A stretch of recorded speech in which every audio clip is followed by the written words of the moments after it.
poco como al pasado, ¿usted cree que antes sí se podía? Porque, digamos, o sea, desde mi punto de vista, que pues me gusta mucho lo relacionado con la historia y cómo ha venido, o sea, esta historia del arte cambiando poco a poco.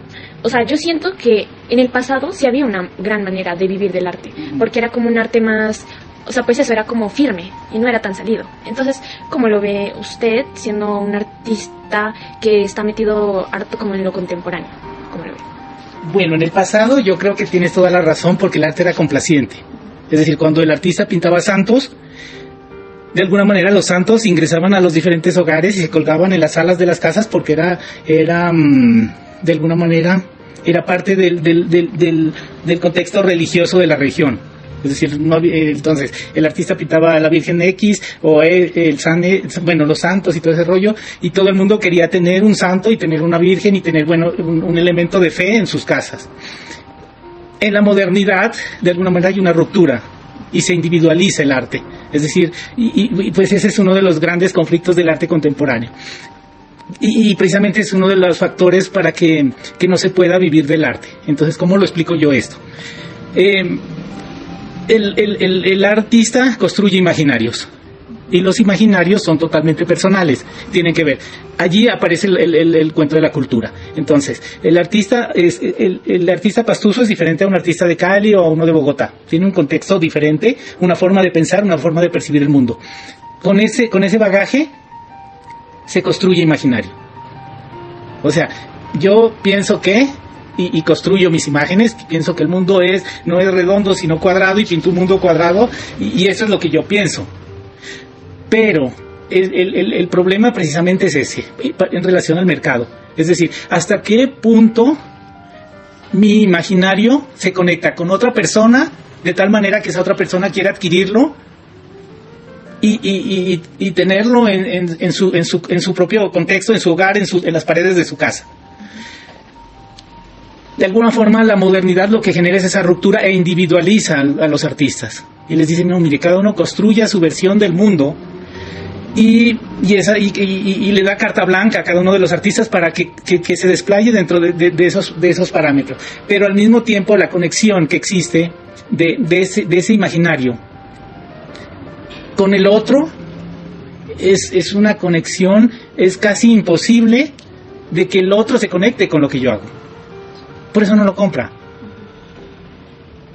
¿Por qué? Porque, por ejemplo, en el caso mío, yo tengo la obra mía siempre se ha caracterizado por ser provocadora. Es decir, yo trabajo dos temáticas que han sido tabú a lo largo del tiempo, que son el sexo y la violencia.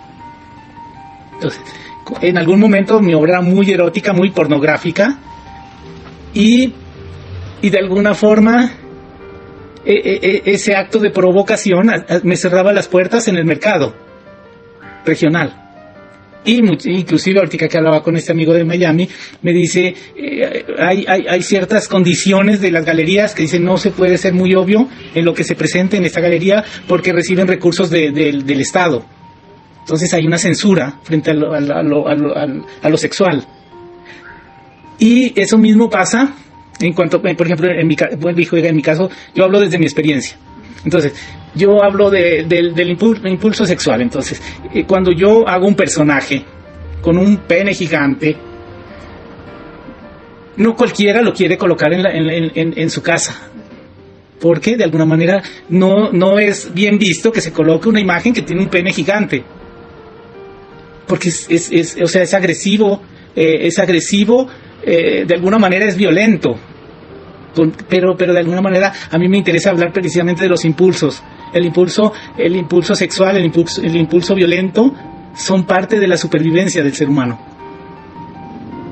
Y es mi temática, y yo la abordo y la exagero de tal manera de que algún día me comentaba, cuando todavía era profesor, y me dicen unas peladas que fueron alumnas y después ya éramos colegas, me dicen, nosotros nos parábamos frente a la obra de tu obra y unas decían, Romo es muy pervertido, pero otras me decían, y otras decíamos, Romo en la cama debe ser un monstruo. Y entonces, de alguna manera, el juego era eso, era construir un imaginario que de alguna manera lo afecte al otro sin que necesariamente eso sea real. Porque el artista de alguna manera engaña al otro con su discurso, con su imagen, sin que realmente eso sea una realidad. O sea, en mi caso yo lo que hago es provocar, pero en realidad no, puede que sí o puede que no, puede que sea, o sea, que no es referente de mi propia vida, sino que es un acto de provocación.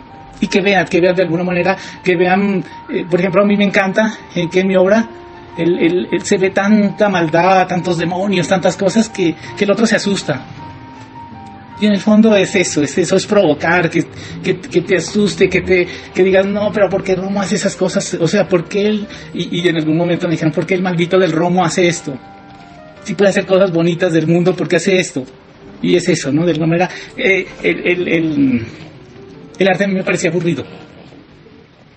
Y cuando empecé a estudiar artes, lo que veía y lo que hacían los compañeros me parecía aburrido. Y yo dije, si quiero seguir en esto, o sacudo esa vaina o me retiro. Y la idea fue precisamente provocar en el proceso de formación. Lo que más deseaba de alguna manera era que me echaran de la facultad. Nunca quise ser artista y buscaba era que me echen por malo, porque no sabía dibujar, porque no sabía, y lastimosamente la academia nunca me complació en eso, porque la academia lastimosamente es tan mediocre que ni siquiera es capaz de sacar a los que somos malos. Nos hacen el daño de seguir y seguir y seguir, y ya metidos en este cuento uno pues termina, ¿qué otra cosa hace sino ser artista? Ya con un título encima.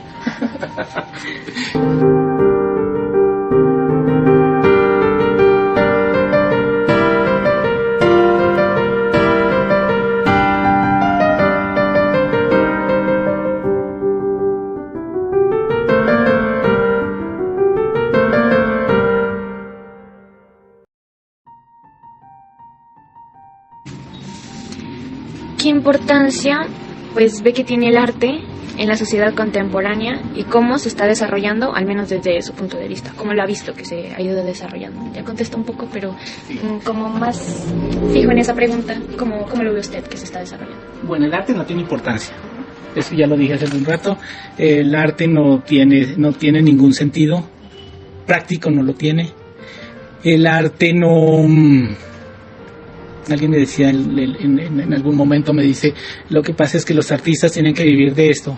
Les digo, pues no se metan de artistas, porque de esto no se puede vivir. O sea, el arte no le interesa a nadie, no, o sea, no... Es uno de los, ¿qué le podemos decir? A ver, una palabrita como suave. Un error. Es un error, es un fracaso.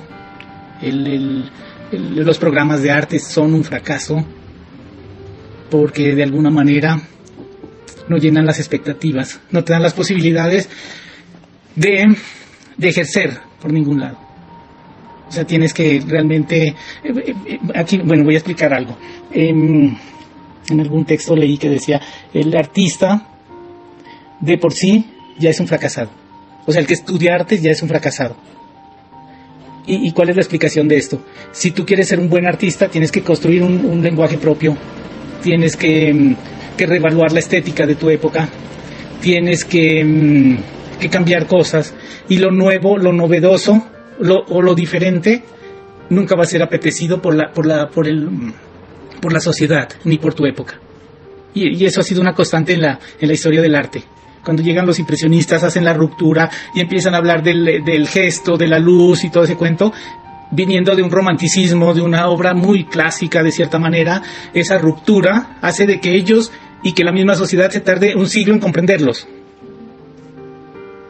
Entonces, un artista, si asume el rol de artista y no de complaciente de una sociedad, va a hacer cosas que no son comprendidas en su momento.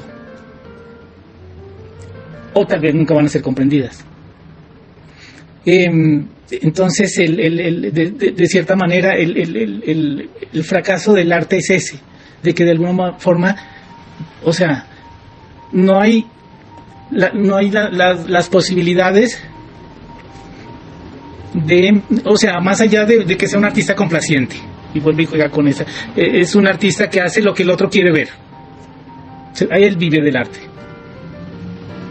pero es complaciente con o sea, él hace un producto que se consume. Claro, incluso así es como funcionan pues hoy en día las galerías del arte. O sea, es como esa cosa, siempre ha estado como, desde que se rompió esa estética que había antes, ahí es como cuando ya se rompió totalmente una manera de salir del arte, como le dije anteriormente. Porque pues yo siento que, pues por eso mismo, que antes, o sea, los artistas complacían a la persona que les compraba el arte, entonces ahí había como una mayor manera de salir del arte, o sea, de vivir del arte, claro. Pero pues desde que se rompió eso y ya empezó a ser, o sea, verdadero arte, porque pues yo pienso que el arte antiguo era como, pues eso, se veía como un dibujo bonito nomás, o sea, no tenía como un trasfondo, y eso es lo que se rompió. Entonces ya que se rompió eso, entonces la gente ahí fue cuando ya lo empezó a criticar más. Sí, básicamente el arte antiguo es eso, algo bonito, y lo de ahora es como ya saliendo al verdadero arte. Entonces como la gente no acepta ese verdadero arte porque no le ve sentido, entonces por eso es que ya no se puede vivir del arte. O sea, ya es por lo mismo que usted dice, que ya es... Sí, además hay que tener en cuenta otra cosa, ¿no? Es que todo eso lo he analizado durante mucho tiempo. El arte tiene que ver con la pirámide social. Es decir, nosotros en realidad somos pueblo, somos la base de la sociedad. ¿Por qué? Porque de alguna manera, o sea, no somos ricos, no somos la oligarquía. Y nuestra formación a lo largo del bachillerato, de la primaria, del bachillerato, incluso de la misma universidad, no le da la suficiente importancia al arte. Es decir, no una persona que trabaja para pagar su apartamento, para pagar el arriendo, el colegio de los niños, la comida, en realidad no tiene tiempo para el placer estético. Y de allí pues viene un conflicto que es el siguiente. Dice, nosotros somos artistas de esa base social, pero no somos comprendidos por nuestro, ¿cómo le llamaríamos? Por los que están, o sea, los que son similares a nosotros. Entonces, somos artistas de una base social en donde no somos ni comprendidos, ni somos valorados, ni somos adquiridos como producto. Ni como producto, ni como experiencia, ni como conocimiento. Y de allí empiezas a subir en la pirámide social y te das cuenta de que un artista de la base no es interesante en la punta de la sociedad. ¿Por qué? Porque, o sea, el artista rico pinta para los ricos. Y el artista de la base, no le pongamos pobre, sino el artista que sobrevive y todo el cuento, pinta para esa base que no le interesa. Y al artista, a la oligarquía no le interesa la obra del artista, de la base. Es que miren que de alguna manera esto es, o sea, es lo de la pirámide. Esto es una lucha de clases y siempre lo ha sido y siempre lo va a ser.